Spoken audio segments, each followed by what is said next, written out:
Thanksgiving is supposed to be about family, gratitude, and connection. But for me, it became a test of self-worth wrapped in the aroma of roasted turkey and resentment. Hey everyone, I'm Amelia, and welcome back to Amelia Voice, where stories spill hotter than Grandma's gravy. This year, I discovered that family loyalty doesn't always mean love. And sometimes choosing yourself means breaking tradition in the most unexpected way. It started with what seemed like a harmless comment in our group chat. "We'll make the usual. No special requests this year." My heart sank reading it. Because for me, special requests meant not ending up in the emergency room. I've had a severe nut allergy my entire life. Even trace amounts could send me into anaphylaxis. Normally, my mom or sister would make sure at least one or two dishes were safe for me. But this year, the tone was different. They were tired of catering to my issues, as my brother-in-law so generously put it. Apparently, it's hard to have a traditional Thanksgiving when Amelia can't even be in the same room as the pecan pie. They said it jokingly, but jokes are truth wrapped in laughter, and the truth hurt. I read the message over and over, my thumb hovering over the reply button, my chest tightening. Not from allergies this time, but from disbelief. I called my mom, hoping it was a misunderstanding. "Oh, honey," she said, her voice sugar-coated but sharp underneath. "You know how stressful it is to cook for everyone. Maybe this year you can just bring your own meal or eat before you come." Eat before I come? As if Thanksgiving were a spectator sport, and I was there just to clap politely while everyone else feasted. I hung up before my voice could break. I sat there, phone in hand, surrounded by the silence of my apartment, the kind of silence that buzzes in your ears and makes your thoughts too loud. I wasn't angry, at least not at first. Mostly I felt invisible, forgotten. But then something in me shifted. I'd spent my whole life trying not to be a burden, minimizing my needs, apologizing for being allergic to something I never chose. But not this time. If they didn't want to accommodate me, fine. I'd show them what it looked like when someone took care of themselves, completely. And I'd do it in the most spectacular way possible, so I hired a private chef. Not just any chef, a local culinary artist known for luxury dining experiences and allergy-safe menus. I found him on Instagram, of course, where every plate looked like it belonged in a Michelin-starred dream. His name was Marco, and when I explained my situation, he didn't even hesitate. "We'll make Thanksgiving unforgettable," he promised, his voice confident and smooth like butter melting over mashed potatoes. "You just relax. I'll handle everything." I booked him on the spot. Then I had an idea, something wild, impulsive, and very me. What if I filmed it? What if, instead of showing up to their table feeling small, I invited the internet to mine? I set up my camera, hit record, and said, "Hey everyone, it's Amelia Voice. My family refused to make Thanksgiving safe for me this year, so I hired a private chef. Let's make this holiday iconic." The response was instant. My followers lit up the comments with fire emojis and encouragement. "You go, girl. Self-care level, legendary. Can't wait to see their faces when they find out." And honestly, I couldn't wait either. As Marco arrived with crates of fresh produce, aromatic herbs, and ingredients labeled meticulously, I felt the tiniest spark of power return. We transformed my small kitchen into a studio-worthy set. The camera captured every moment. The sizzle of garlic in the pan, the soft crackle of roasting vegetables, the golden skin of the turkey browning perfectly in my oven. Marco crafted a menu that made traditional Thanksgiving food look like a side hustle. Truffle mashed potatoes, maple glazed carrots, cranberry compote with orange zest, and a pumpkin pie so silky it looked photoshopped. Every bite was safe, every flavor was bold, and every moment was documented. As I plated the meal and set the table with candles and gold-rimmed plates, I couldn't help but imagine my family's dinner happening just across town. The chaos, the noise, the laughter that I used to crave. But I didn't feel left out anymore. I felt in control. When I posted the first clip, me carving the turkey and saying, "This one's for everyone who's ever been told they were too difficult to feed," it went viral overnight. Millions of views. Comments from people all over the world who'd been excluded for one reason or another. My family ignores my celiac too. I'm vegetarian, and my mom calls it a phase. Thank you for showing us it's okay to choose ourselves. The notifications poured in like confetti. But then, the family text started. Are you serious? You made us look bad online. This isn't how family handles things. And the one that hit hardest? You ruined Thanksgiving. Amelia. I stared at that message for a long time, my fork hovering over a plate of perfectly roasted vegetables. Because the truth was, Thanksgiving wasn't ruined, it was redefined. For the first time, it wasn't about proving I belonged. It was about knowing I did, even if no one else pulled up a chair. I raised my glass to the camera and whispered, to everyone who's ever been left out, this one's for you. And somewhere between the applause of notifications and the quiet hum of satisfaction in my chest, I realized something radical. Sometimes family doesn't gather around a table. Sometimes family gathers in the comments section, cheering you on from afar. And that, in its own way, felt like home. The next morning, my phone wouldn't stop buzzing. The video had exploded overnight. Millions of views, tens of thousands of comments, and a flood of messages from news outlets and bloggers wanting to feature the story. My kitchen, once a small corner of my quiet apartment, was suddenly the epicenter of an online Thanksgiving revolution. Amelia, the allergy queen? One headline read. TikToker outs her family's cruelty by hiring a private chef. It was surreal. I scrolled through the comments while sipping my coffee, still wearing my robe, still smelling faintly of roasted garlic. Strangers were calling me brave, inspirational, even iconic. But under the dopamine high of going viral, there was an ache I couldn't ignore. The ache of being right, but alone. My family hadn't spoken to me since their angry texts the night before. No, happy Thanksgiving. No, we're sorry. Not even a sarcastic emoji. Just silence. I tried to shake it off. After all, wasn't this what I wanted? To show them that I could create my own happiness? But fame has a way of amplifying everything. The love, the hate, the doubt. I opened my email and found interview requests, sponsorship offers, and even a brand that wanted to launch a Safe Feast collaboration with me. It was overwhelming in the best and worst way. My followers kept tagging me in reaction videos, each one dissecting my story like it was a cultural event. This is bigger than food allergies, one woman said passionately. It's about boundaries. Another creator stitched my clip saying, imagine having a daughter who's allergic to nuts and still choosing pie over her life. I laughed, but it was the kind of laugh that cracks in the middle, because behind the viral glory, I missed my mom's laugh. I missed my dad sneaking me extra mashed potatoes. I missed feeling like I belonged at a table that now felt permanently closed. That evening, I got a call from an unknown number. I almost ignored it, but curiosity won. It was my sister. Wow, you really did it this time, she said, half awe, half accusation. Her tone was sharp, but beneath it I heard something else, curiosity. You hired a chef? Seriously? I took a deep breath. Yes, and it was the best Thanksgiving meal I've ever had.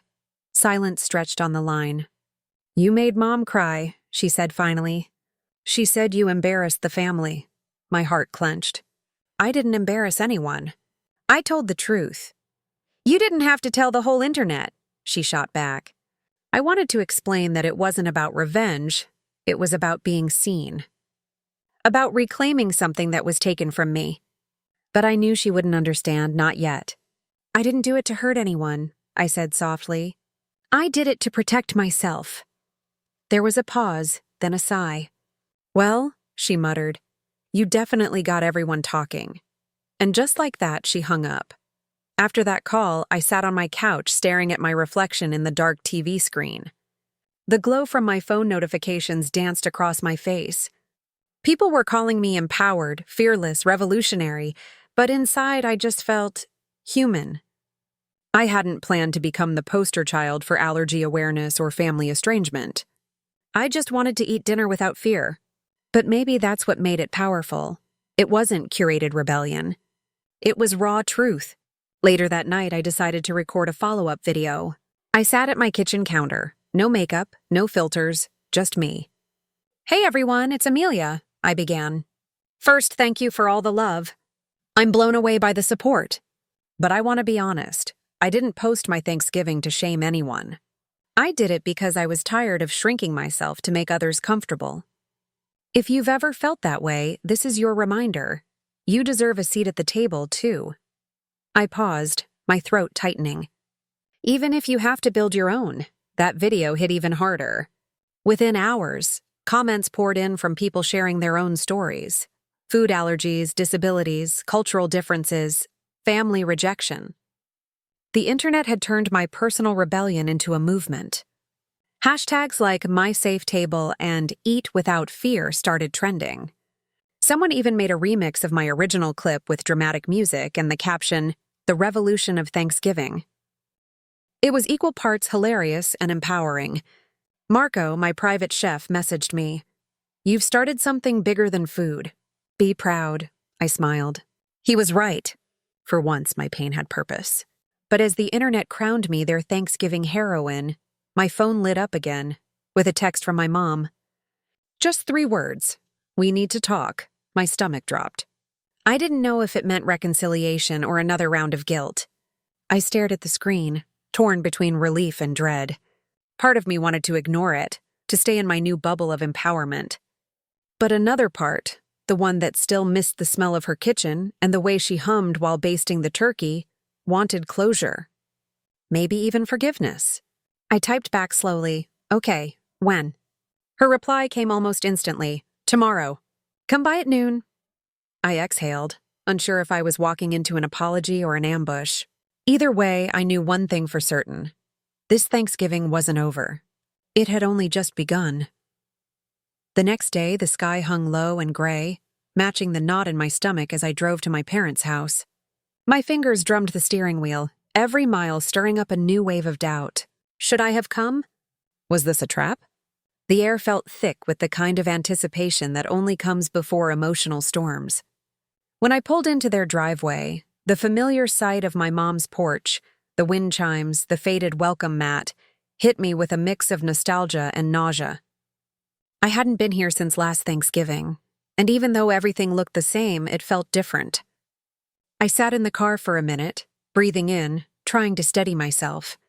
The whole world had seen my version of Thanksgiving, but now, I was about to face the people behind the other version, the one filled with denial, tension, and cold dishes of resentment.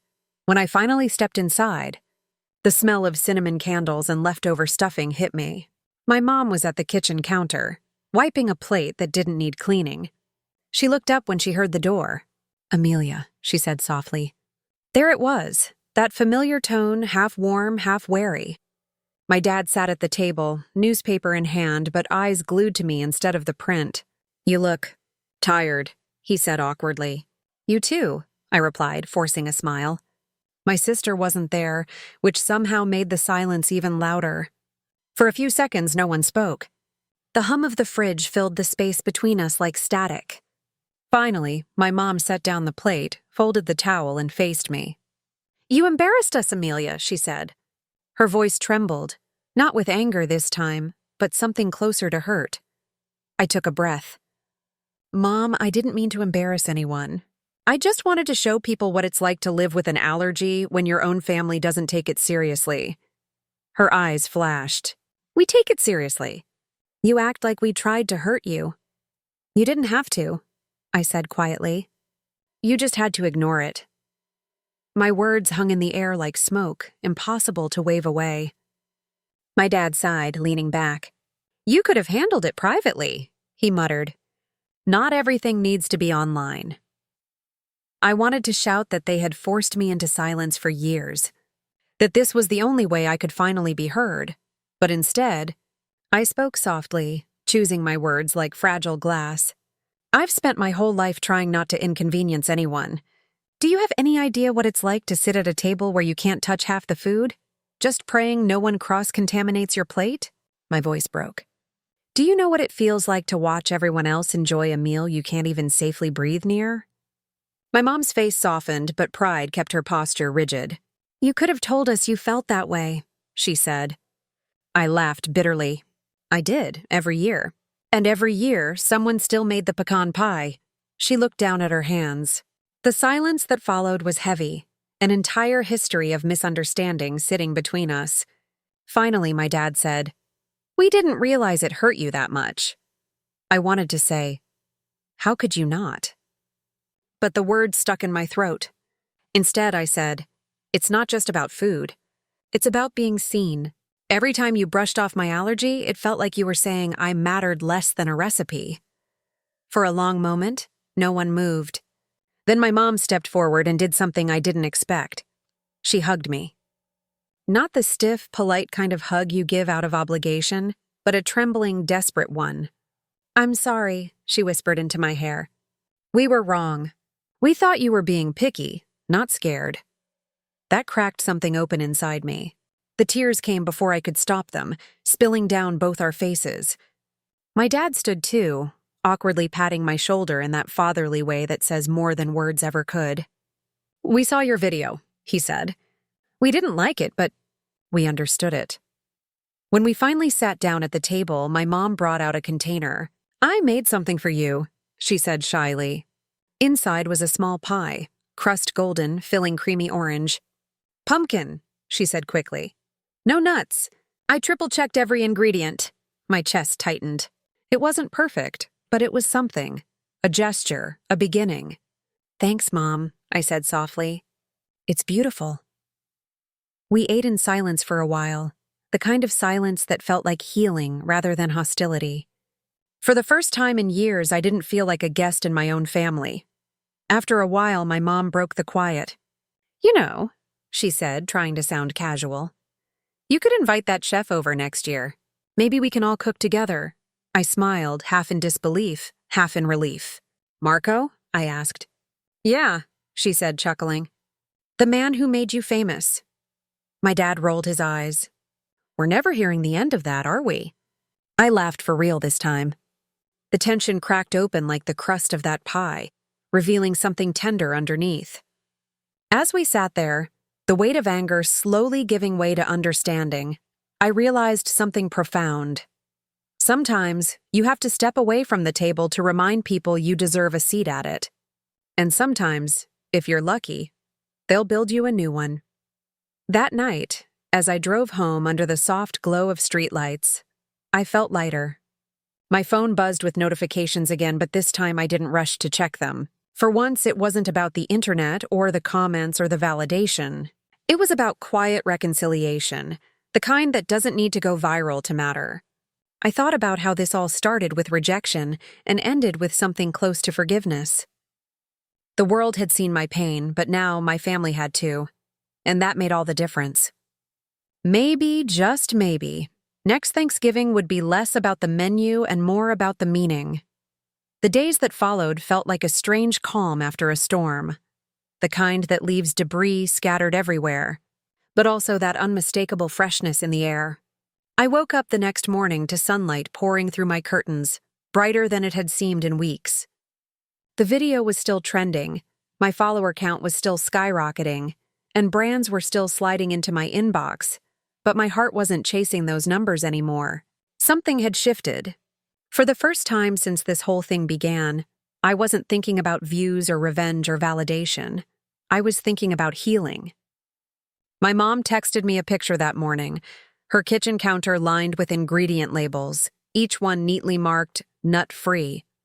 Underneath, she wrote, "Baby steps." I smiled so wide it hurt. Maybe that's what growth looks like. Not a viral post, but a quiet picture of your mom learning to read food labels after 50 years of cooking on instinct. That afternoon, I met Marco for coffee to thank him. He looked amused when I walked in, his signature grin lighting up his face. "So," he said, stirring his espresso, "how does it feel to be the woman who reinvented Thanksgiving?" I laughed. "Exhausting, honestly, but worth it," he nodded, leaning back. "You know, when you first told me why you wanted to do this, I thought it was just about proving a point. But watching it all unfold, it's bigger than that." I sipped my latte, thinking about it. "Yeah, it became about everyone who's ever been made to feel like they were asking for too much just by existing." He smiled. Exactly.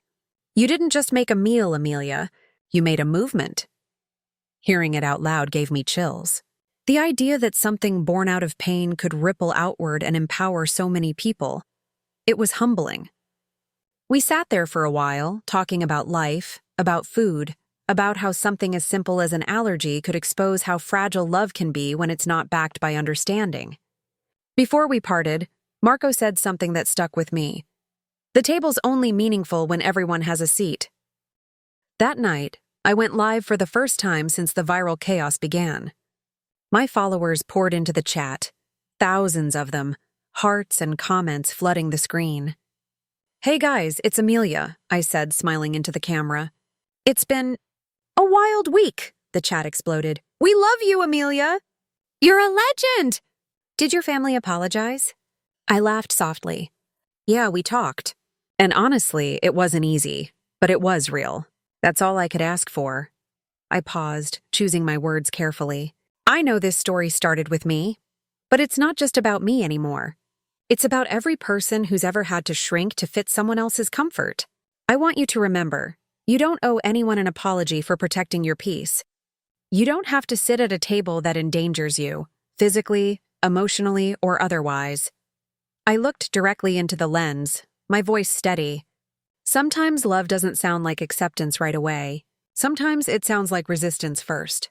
But if you keep showing up, for yourself, the right people will meet you halfway. The comments went wild. People were sharing their own victories, their reconciliations, their tears. For a moment, it didn't feel like a live stream. It felt like a room full of strangers who somehow understood me better than my own family had. After the stream ended, I sat in the soft glow of my ring light, letting the silence wrap around me. My apartment still smelled faintly of cinnamon and roasted herbs from the feast that had started it all. I looked around, at the table where Marco and I had cooked, at the camera that had captured my defiance, at the gold-rimmed plates still stacked neatly on the counter. Everything in that tiny kitchen had changed my life. But the real transformation wasn't in the views or the fame. It was in the realization that standing up for yourself doesn't always mean standing against others. Sometimes it's just standing tall, until they can see you clearly. 2 days later, I got an unexpected text from my sister. "Mom's inviting everyone for a do-over dinner. She said it's going to be Amelia approved. You in?" My first instinct was hesitation, a mix of hope and fear swirling in my stomach. But then I remembered the way my mom's voice had cracked when she apologized, the way my dad had said they understood it, even if they didn't like it. People can change, I thought. Maybe not perfectly, but honestly. So I typed back, "Yeah, I'll bring dessert." I spent the next morning baking, not just any dessert, but that same silky pumpkin pie Marco had taught me to make. It felt symbolic, like closing a circle that had been left open too long.